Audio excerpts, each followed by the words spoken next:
Hello world, Shelly here, and today I want to give you a super quick update on my semaglutide weight loss journey. I know I don't say it right. I asked one of my doctors says it one way, the other says it the other way, and in my brain, I should have the emphasis on the first syllable, and apparently it's supposed to be the second syllable, semaglutide. It's never going to happen in my brain. It just isn't going to happen. So if I say it wrong, I'm just going to say it wrong.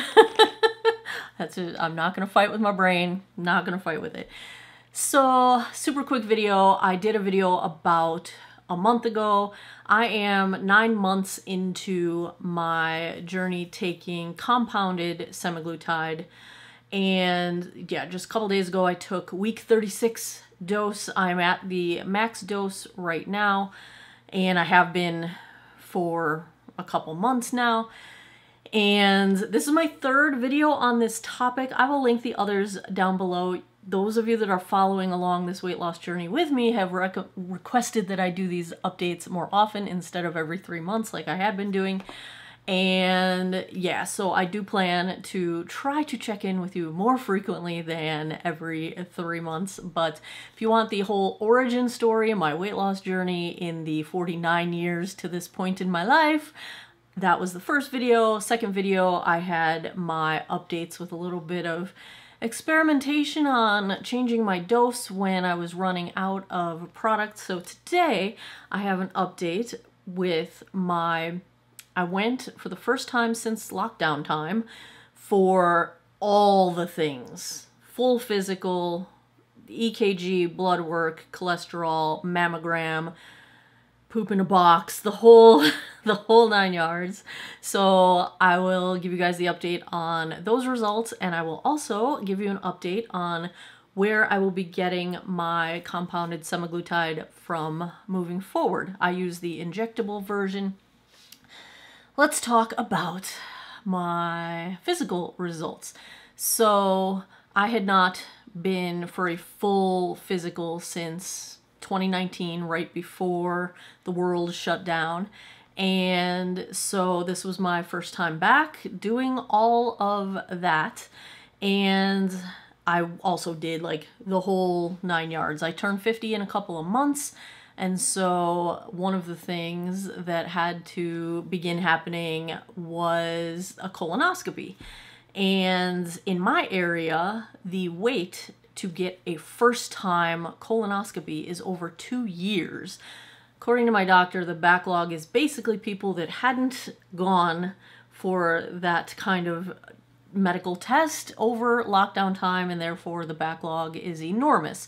So she decided that it would be better to at least get a little bit of information from the Cologuard test, even though they can have false positives and false negatives and whatnot. But it was better than having no information for the next 2 years, she figured. And so I agreed, whatever. Did that, came back fine, ding!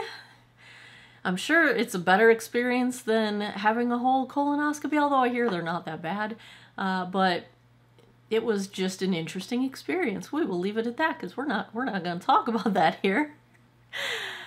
Yeah, that was fun. That was fun. Then did a mammogram.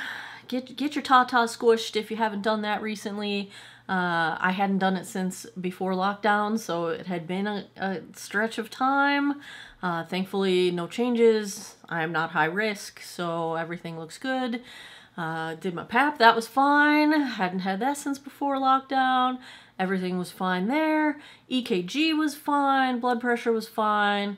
All my blood work was fine. And for the first time ever, nothing was even like borderline anything. The one thing that I usually am borderline is I'm usually borderline anemic and my B12 is usually low. I do eat vegetarian, which I've been doing that since 2003, so it's been a couple decades now, and that's always been the case. But my blood work was actually, it's never troublesome, but it would, at least as far as things being in normal ranges, it looked better than normal to me. Cholesterol was the same as it has been for decades, which for me, My total cholesterol ends up being, like, this time it was 204. It's usually somewhere between 204 and 209. I went back for as many years as I could find in my lab work that I had saved on my computer, and it's basically the same every year. But my ratio of good to bad is always in the normal range because my good cholesterol is higher than normal. So everything's fine there. Yeah, everything's good, which I wasn't expecting anything to not be good. And the funny thing about having everything turn out well in all of the tests is that that's the reason why I can't get this paid for by my insurance, is because I'm not sick enough. So anyway, hopefully I went on rants in the previous 2 videos about insurance coverage. I pay for this out of my pocket. It's expensive, and it's very expensive. I don't even want to say I can afford it because I'm putting a lot of it on credit cards. That's not affording it. That's money I don't have. But this is how I'm going to do it, and I'm going to invest in myself, and in the hopes that as I continue to improve other areas of my life, that the money will come, and then I'll be able to afford it. Which brings me to my second update, which is where I'm going to be getting my semaglutide in the future. So to this point, I have been getting it through Studio R Aesthetics in Charlottesville, Virginia. They only treat patients in Virginia, so this is not sponsored. This is not, I don't get money from them for mentioning their name.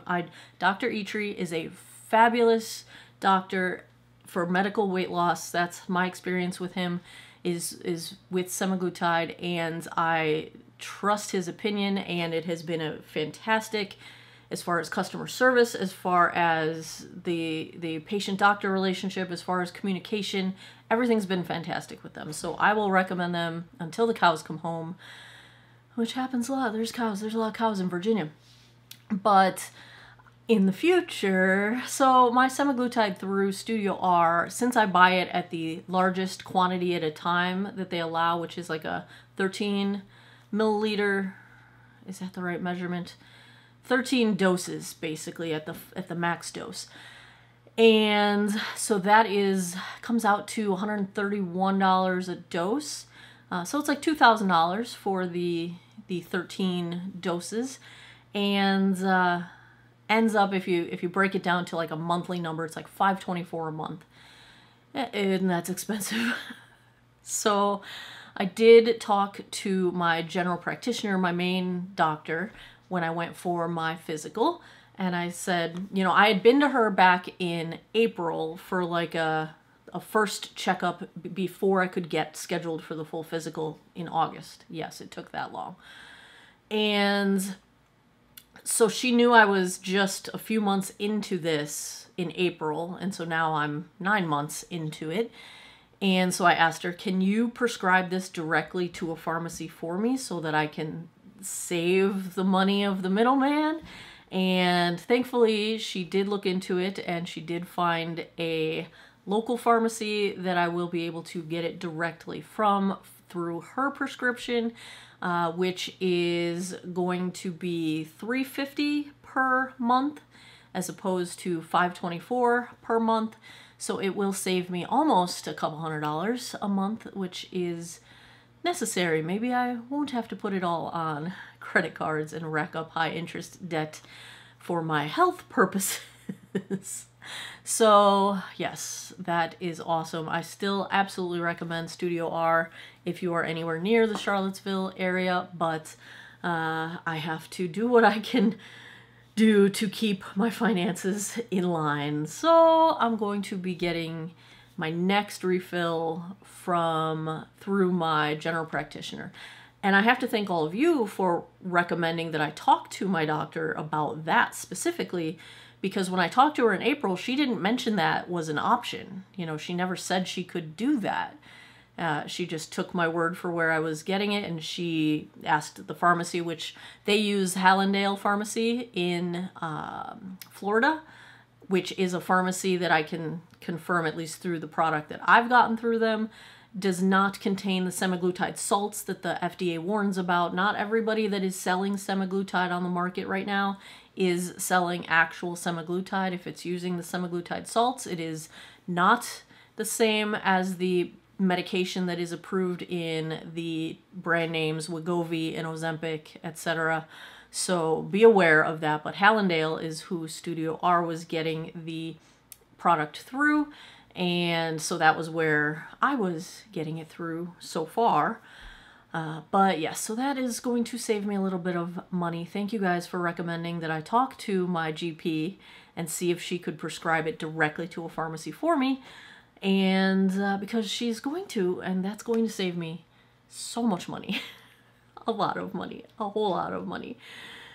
I think that's all I got for my update. One thing I've been struggling with in the past 3 to 4 weeks, well, I took a trip in there, a week-long trip where I just enjoyed so much good food.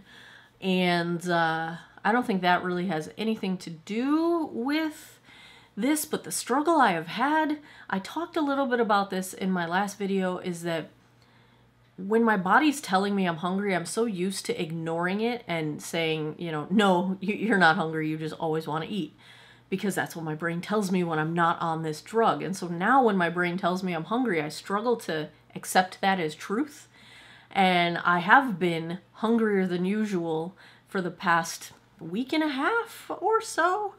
And I'm still learning to distinguish between, is that my brain behaving properly and I am actually hungry, or is that my brain playing tricks on me and my reward center being all messed up, which it shouldn't be while I'm taking this medication. But yeah, so I've been trying to listen in moderation and pay attention, and I'm journaling and keeping notes so I can try to find patterns and see if any of that is something that I need to ignore or pay attention to.